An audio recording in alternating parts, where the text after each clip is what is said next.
Hello बच्चों, क्या हाल चाल, कैसे हो आप लोग। तो आज जो है क्लास 11 केमिस्ट्री का जो अगला वीडियो है बच्चों आप लोग के लिए आ गया है। तो आप लोग क्या करो, हमेशा की तरह कॉपी पे निकाल लो और वीडियो को ध्यान से देखना शुरू करो। तो वहां तक find out of the group block और ये क्या था पीरियड सबकी चर्चा कर लिए थे। आज इंपॉर्टेंट टॉपिक जो है प्रभावी नाभिकीय आवेश। इसका नाम क्या है? प्रभावी नाभिकीय आवेश। इसे क्वेश्चन बोलते हैं ZEEF, जेड भी बोलते हैं। और इसका जो क्या होता है अंग्रेजी होती है उसको लिख देते हैं इफेक्टिव न्यूक्लियर चार्ज। इसे क्या बोलते हैं? Effective nuclear charge. ये क्या होता है, मान लो क्या ये मेरा क्या है, ये मेरा क्या है, केंद्रक है और केंद्रक के नाभिक है। नाभिक के चारों ओर कौन मोशन करेगा? इलेक्ट्रॉन। इलेक्ट्रॉन सब जगह दर्शा रहा है, सब जगह इलेक्ट्रॉन दर्शा रहे हैं। सब जगह क्या दर्शा रहे हैं? इलेक्ट्रॉन दर्शा रहे हैं। इलेक्ट्रॉन दर्शा रहे हैं। तो क्या होता है, समझ लो, ये नाभिक है, ये बाह्यकोश है। ये नाभिक है, बाह्यकोश है और बाह्यकोश को बोलते हैं आउटर मोस्ट सेल। क्या बोलते हैं? Outermost cell. तो ये नाभिक क्या करता है? नाभिक क्या होता है बच्चों? फर्स्ट वीडियो बताया, फर्स्ट चैप्टर में नाभिक धनावेशिक होता है। नाभिक क्या होता है? धनावेशिक। क्योंकि यहाँ पे प्रोटॉन पाए जाते हैं, क्योंकि यहाँ पे क्या पाए जाते हैं? प्रोटॉन। इसको थोड़ा अच्छे से कर दिया, यहाँ पे प्लस प्लस, यहाँ पे नाभिक है, प्लस प्लस बता दो और माइनस बता दो। अब समझो, ये प्लस है चाहेगा हमारे पास माइनस होगा।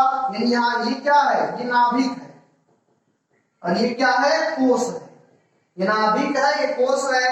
और नाभिक क्या चाहेगा हमारे पास? कोष से क्या है? इलेक्ट्रॉन है। नाभिक क्या चाहेगा? हमारे पास कोष से इलेक्ट्रॉन आए। तो नाभिक क्या करेगा? कोष को, यानी कौन से कोष को? बाहरी वाले कोष को, सबसे बाहर कोष को। मान लो हम बात कर रहे हैं सोडियम की, अगर 11 पे है तो 2 8 1, ये जो बाहर का एक इलेक्ट्रॉन है, नाभिक इसी को क्या करना चाहेगा? अट्रैक्ट करना चाहेगा। यानी इसके बाह्यकोश जितने भी इलेक्ट्रॉन है वो उसको अपनी तरफ खींचेगा, आकर्षित करेगा। क्या करेगा? आकर्षित करेगा। और यही क्रिया क्या कहलाती है? प्रभावी नाभिकीय आवेश, जिसे क्या करते हैं? जेड से प्रदर्शित करते हैं। क्या होता है? नाभिक क्या करता है? सबसे बाहरी वाले कोष से इलेक्ट्रॉन को अपनी तरफ क्या करता? अट्रैक्ट करता है, यानी अपनी तरफ आकर्षित करता है। यही क्रिया प्रभावी नाभिकीय आवेश कहलाती है।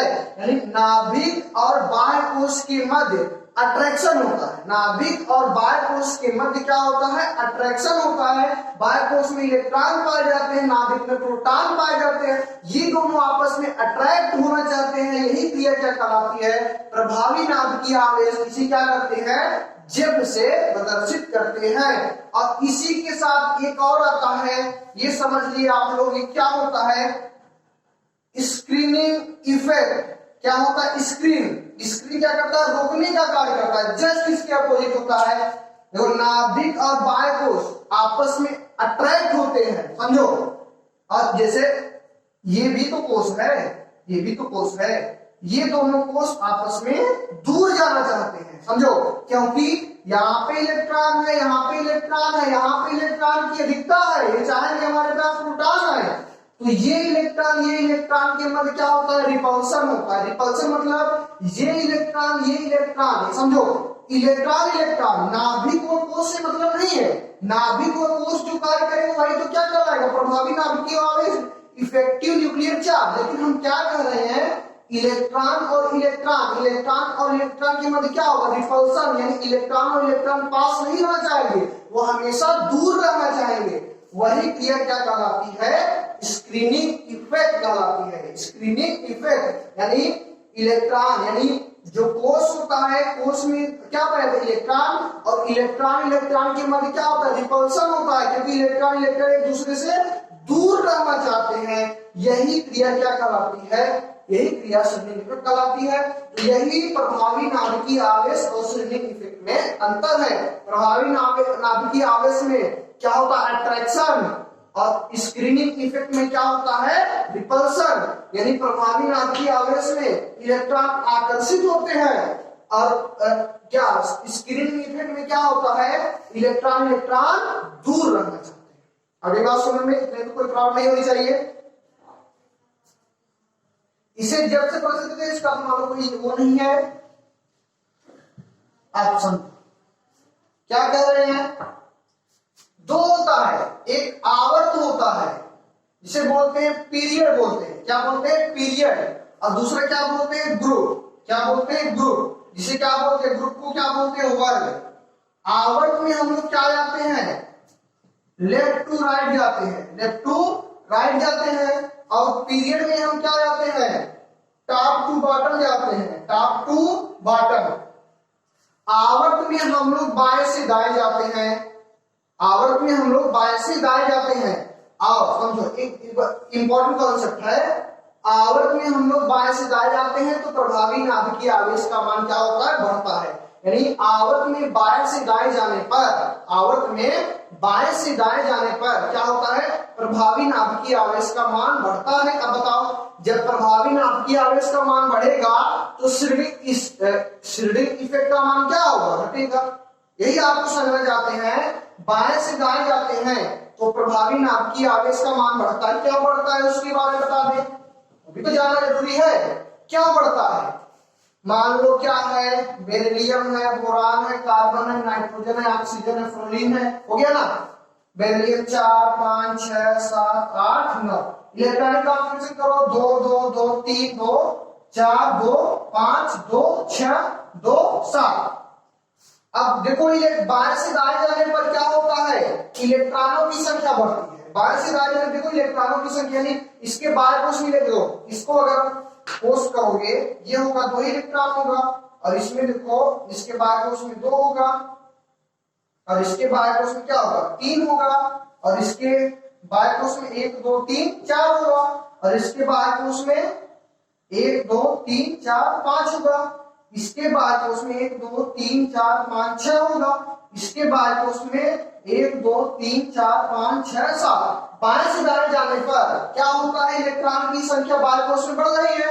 जब इलेक्ट्रॉन की संख्या बाएं कोष में बढ़ रही है तो इलेक्ट्रॉन नाभिक से क्या करेगा, अट्रैक्ट होना चाहेगा। क्या होना चाहेगा, अट्रैक्ट होना चाहेगा। जब अट्रैक्ट होगा तो प्रभावी नाभिकीय आवेश का मान बढ़ेगा, और जब प्रभावी नाभिकीय आवेश का मान बढ़ेगा तो श्रीडिंग इफेक्ट का मान घटेगा। अगली बात समझ में, कोई दिक्कत नहीं होती। यानी बाएं से दाएं जाने पर प्रभावी नाभिकीय आवेश यानी इफेक्टिव न्यूक्लियर चार्ज का मान बढ़ता है, जिससे श्रीडिंग इफेक्ट का मान घटता है। अब बात करते हैं डाउन ग्रुप की। किसकी बात करते हैं, डाउन ग्रुप की। एकदम सिंपल है, बाएं से दाएं जाते हैं प्रभावी नाभिकीय आवेश का मान बढ़ता है, क्योंकि उसके बाद उसमें संख्या होती है, इलेक्ट्रॉन संख्या बढ़ती है। जब इलेक्ट्रॉन की संख्या बढ़ेगी तो नाभिक से क्या हो जाएगा, अट्रैक्ट हो जाएगा। नाभिक से अट्रैक्ट होगा तो प्रभावी नाभिकीय आवेश का मान बढ़ेगा, श्रीडिंग इफेक्ट का मान घटेगा। तो डाउन ग्रुप की बात करते हैं। डाउन टू बात कहते हैं, हमारे लिए नाम करो रब से, इतने में सब क्लियर हो जाएगा। 1 3 11 19, 1 2 1 2 8 1 2 8 8 1। इसका कोष बनाओ ऐसे होगा। इसमें कितने कोष हैं, 2 कोष हैं। इसमें 1 2 3 कोष हैं। इसमें 1 2 3, उसके बाद 4 कोष है। अब देखो, ये कोष हो गया, ये बाह्य कोष हो गया, ये कोष हो गया, ये बाह्य कोष हो गया, ये कोष हो गया, ये बाह्य कोष हो गया, ये कोष हो गया, ये बाह्य कोष हो गया। हम डाउन ग्रुप जा रहे हैं तो क्या हो रही है, कोष की संख्या बढ़ रही है। अब बताओ, जब कोष की संख्या बढ़ेगी तो नाभिक और बाह्य कोष के मध्य दूरी भी तो बढ़ेगी। आई बात समझ नहीं समझ में, यानी जब हम ऊपर से नीचे जाएंगे तो नाभिक और बाह्य कोष की दूरी बढ़ेगी। किस वजह से, क्योंकि सेल नंबर बढ़ रही है, यानी कोष की संख्या बढ़ रही है। जब कोष की संख्या बढ़ेगी तो क्या होता है, प्रभावी नाभिकीय आवेश का मान घटेगा और श्रीडिंग इफेक्ट का मान बढ़ेगा। एकदम अपोजिट है। बाएं से दाएं में प्रभावी नाभिकीय आवेश बढ़ा था, क्या बढ़ा था, क्योंकि जेड का मान, जेड का मान क्या, यानी एटॉमिक नंबर यानी परमाणु क्रमांक का मान बढ़ा था।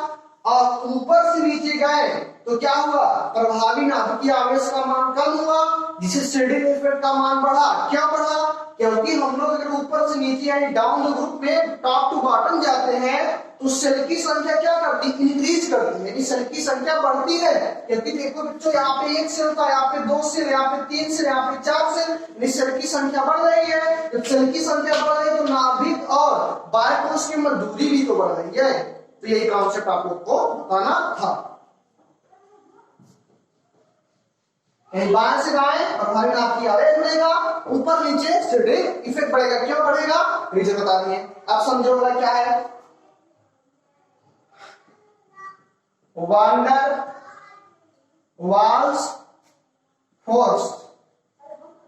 वांडर वाल्स फोर्स क्या होता है, the intermolecular force of attraction that is called van der Waals force. यानी समझो, अक्रिय अणु यानी अक्रिय गैस आपस में जिस बल द्वारा बंधे होते हैं उसे वांडर वाल्स बल यानी वांडर वाल्स फोर्स यानी वांडर बल कहते हैं। अक्रिय गैस के अणु, अक्रिय गैस कौन है, helium, neon, argon, krypton, xenon. ये सब क्या है, अक्रिय गैस है। ये सब क्या है, नोबेल गैसेज हैं। ये क्या होते हैं, ये किस बल द्वारा बंधे होते हैं, वांडर वाल्स बल द्वारा बंधे होते हैं। क्या होते हैं, वांडर वाल्स। ये डिफरेंस की होगी, अक्रिय गैस के अणु आपस में जिस बल द्वारा बंधे होते हैं उसे वांडर वाल्स बल कहते हैं। अब इसकी त्रिज्या समझो, मान लो ए है एक एटम, बी है कोई एटम, ये भी नोबेल गैस है, ये भी नोबेल गैस है। यह जितना पास आना चाहते थे, ये ए आ गया, यह बी आ गया, इससे पास ये नहीं है, ये आ पाए। समझो, मान लो दो कोई एटम है, जितना पास आना चाहते थे आ गए, उससे अगर नहीं आ पाएंगे, मान लो इससे नहीं आ पाएंगे तो इसके मध्य एक क्या करेगा, बल कार्य करेगा। यही कौन सा बल है, वांडर वाल्स बल है। यानी अक्रिय गैस के अणु आपस में जिस बल द्वारा बंधे होते हैं उसे वांडर वाल्स बल कहते हैं, और इनकी त्रिज्या सबसे बड़ी होती है। बात ध्यान में रखो, वांडर वाल्स बल की जो त्रिज्या होती है वह सबसे बड़ी होती है। क्या होता है वांडर वाल्स बल, अक्रिय गैस के अणु आपस में जिस बल द्वारा बंधे होते हैं उसे वांडर वाल्स बल कहते हैं। और वांडर वाल्स की जो त्रिज्या होती है, ये नोट करो, ये इंपॉर्टेंट है जो बोल रहे हैं। वांडर वाल्स की त्रिज्या जिस मॉलिक्यूल में वांडर वाल्स त्रिज्या पाई जाती है उसकी त्रिज्या सबसे ज्यादा बड़ी होती है। ये बहुत इंपॉर्टेंट, इसको लिख लेना आप लोग, इसको उतार लिए आप लोग। एक परमाणु त्रिज्या, परमाणु त्रिज्या, परमाणु त्रिज्या क्या होती है, परमाणु त्रिज्या की अगर बात करें, दो समान सहसंयोजक, यानी दो समान सहसंयोजक क्या होता है, इसमें सहसंयोजक बंध पाया जाता है। सहसंयोजक बंध क्या होता है, जब परमाणु के मध्य आपस में इलेक्ट्रॉन की साझेदारी होती है उसे क्या बोलते हैं, सहसंयोजक। क्लास 10th में आप लोग पढ़ी हो, दो समान सहसंयोजक, इसका नाभिकीय है, इसका नाभिकीय है, दो समान, इसको थोड़ा छोटा बनाना, इसको एकदम इसके जैसा बताइए, समझ लो इसके समान ही है। सबसे दो समान सहसंयोजक, इसका ये नाभिक हो गया, इसका ये नाभिक हो गया, ये नाभिक हो गया, ये नाभिक की क्या हो गई, बीच की दूरी हो गई, इसे ही क्या बोलते हैं, परमाणु त्रिज्या बोलते हैं। क्या बोलते हैं, परमाणु त्रिज्या। यानी दो समान सहसंयोजक नाभिक के बीच की दूरी का जो आधा भाग होगा बच्चों, पूरा भाग नहीं, जो आधा भाग होगा वही क्या कहलाता है, परमाणु त्रिज्या। एटॉमिक रेडियस, एटॉमिक रेडियस क्या होता है, दो समान सहसंयोजक नाभिक के बीच की दूरी के आधे भाग को परमाणु त्रिज्या कहते हैं। इसके आगे बच्चों हम लोग क्या करेंगे, नेक्स्ट वीडियो में बात करेंगे। तब तक के लिए हंसते रहो, मुस्कुराते रहो और वीडियो को ध्यान से देखते रहो। धन्यवाद।